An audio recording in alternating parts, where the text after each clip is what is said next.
سعید بن مینا نے بیان کیا اور ان سے جابر بن رضی اللہ عنہ نے کہ نبی کریم صلی اللہ علیہ وسلم نے اصحمہ نجاشی کی نماز جنازہ پڑھائی تو 4 تکبیریں کہیں۔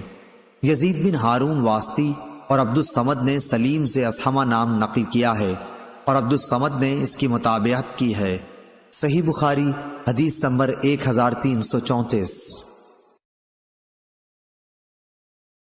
شعبہ نے بیان کیا ان سے سعد بن ابراہیم نے اور ان سے طلحہ نے کہا کہ میں نے ابن عباس رضی اللہ عنہ کی اقتداء میں نماز جنازہ پڑھی۔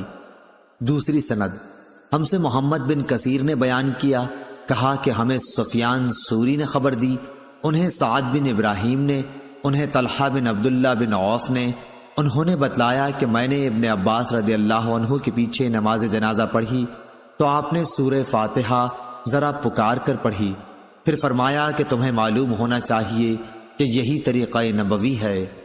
صحیح بخاری حدیث نمبر 1335۔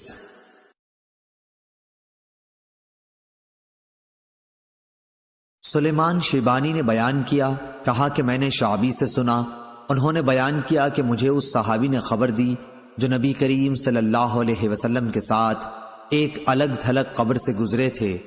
قبر پر آپ صلی اللہ علیہ وسلم امام بنے اور صحابہ نے آپ کے پیچھے نماز جنازہ پڑھی۔ شیبانی نے کہا کہ میں نے شعبی سے پوچھا، ابو عمرو یہ آپ سے کس صحابی نے بیان کیا تھا؟ تو انہوں نے بتلایا کہ ابن عباس رضی اللہ عنہ نے۔ صحیح بخاری حدیث نمبر 1336۔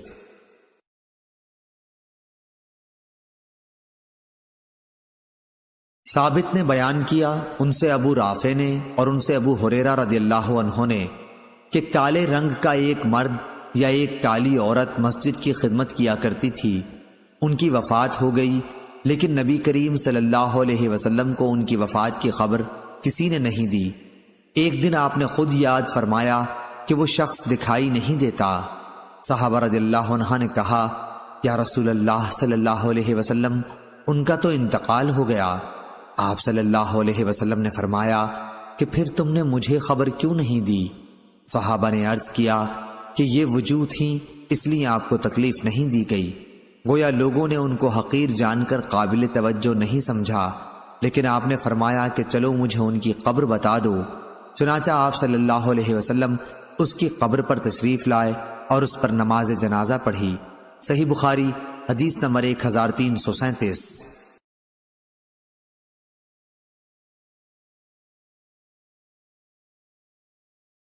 سعید بن ابی عروبہ نے بیان کیا، دوسری سند امام بخاری نے کہا کہ مجھ سے خلیفہ بن خیاط نے بیان کیا، ان سے یزید بن زریع نے، ان سے سعید بن ابی عروبہ نے، ان سے قتادہ نے اور ان سے انس رضی اللہ عنہ نے کہ نبی کریم صلی اللہ علیہ وسلم نے فرمایا کہ آدمی جب قبر میں رکھا جاتا ہے اور دفن کر کے اس کے لوگ باغ پیٹھ موڑ کر رخصت ہوتے ہیں تو وہ ان کے جوتوں کی آواز سنتا ہے، پھر 2 فرشتے آتے ہیں، اسے بٹھاتے ہیں اور پوچھتے ہیں کہ اس شخص محمد رسول اللہ صلی اللہ علیہ وسلم کے متعلق تمہارا کیا اعتقاد ہے؟ وہ جواب دیتا ہے کہ میں گواہی دیتا ہوں کہ وہ اللہ کے بندے اور اس کے رسول ہے۔ اس جواب پر اس سے کہا جاتا ہے کہ یہ دیکھ جہنم کا اپنا ایک ٹھکانہ، لیکن اللہ تعالیٰ نے جنت میں تیرے لیے ایک مکان اس کے بدلے میں بنا دیا ہے۔ نبی کریم صلی اللہ علیہ وسلم نے فرمایا کہ پھر اس بندہ مومن کو جنت اور جہنم دونوں دکھائی جاتی ہیں، اور رہا کافر یا منافق تو اس کا جواب یہ ہوتا ہے کہ مجھے معلوم نہیں، میں نے لوگوں کو ایک بات کہتے سنا تھا، وہی میں بھی کہتا رہا۔ پھر اس سے کہا جاتا ہے کہ نہ تو نے کچھ سمجھا اور نہ اچھے لوگوں کی پیروی کی۔ اس کے بعد اسے ایک لوہے کے ہتھوڑے سے بڑے زور سے مارا جاتا ہے اور وہ اتنے بھیانک طریقے سے چیختا ہے کہ انسان اور جن کے سوا ارد گرد کی تمام مخلوق سنتی ہے۔ صحیح بخاری حدیث نمبر 1338۔ عبد الرزاق نے بیان کیا، کہا کہ ہم کو معمر نے خبر دی، انہیں عبداللہ بن طاؤس نے، انہیں ان کے والد نے اور ان سے ابو ہریرہ رضی اللہ عنہ نے بیان کیا کہ ملک الموت آدمی کی شکل میں موسیٰ علیہ السلام کے پاس بھیجے گئے۔ وہ جب آئے تو موسیٰ علیہ السلام نے نہ پہچان کر انہیں ایک زور کا تماچا مارا اور ان کی آنکھ پھوڑ ڈالی۔ وہ واپس اپنے رب کے حضور میں پہنچے اور عرض کیا کہ یا اللہ، تو نے مجھے ایسے بندے کی طرف بھیجا جو مرنا نہیں چاہتا۔ اللہ تعالیٰ نے ان کی آنکھ پہلے کی طرح کر دی اور کہا دوبارہ جا اور ان سے کہے کہ آپ اپنا ہاتھ ایک بیل کی پیٹھ پر رکھیے اور پیٹھ کے جتنے بال آپ کے ہاتھ تلے آ جائیں اور تمہیں ان کے ہر بال کے بدلے 1 سال کی زندگی دی جاتی ہے۔ موسیٰ علیہ السلام تک جب اللہ تعالیٰ کا یہ پیغام پہنچا تو آپ نے کہا کہ اے اللہ پھر کیا ہوگا؟ اللہ تعالیٰ نے فرمایا کہ پھر بھی موت آنی ہے۔ موسیٰ علیہ السلام بولے ابھی کیوں نہ آ جائے؟ پھر انہوں نے اللہ سے دعا کی کہ انہیں ایک پتھر کی مار پر ارض مقدس سے قریب کر دیا جائے۔ ابو ہریرہ رضی اللہ عنہ نے بیان کیا کہ نبی کریم صلی اللہ علیہ وسلم نے فرمایا کہ اگر میں وہاں ہوتا تو تمہیں ان کی قبر دکھاتا کہ لال ٹیلے کے پاس راستے کے قریب ہے۔ صحیح بخاری حدیث نمبر 1339۔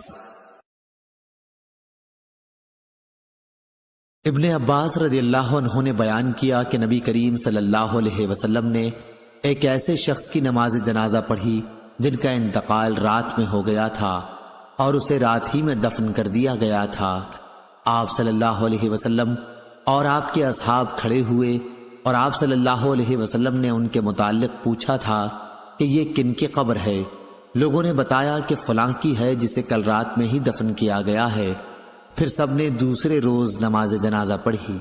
صحیح بخاری حدیث نمبر 1340۔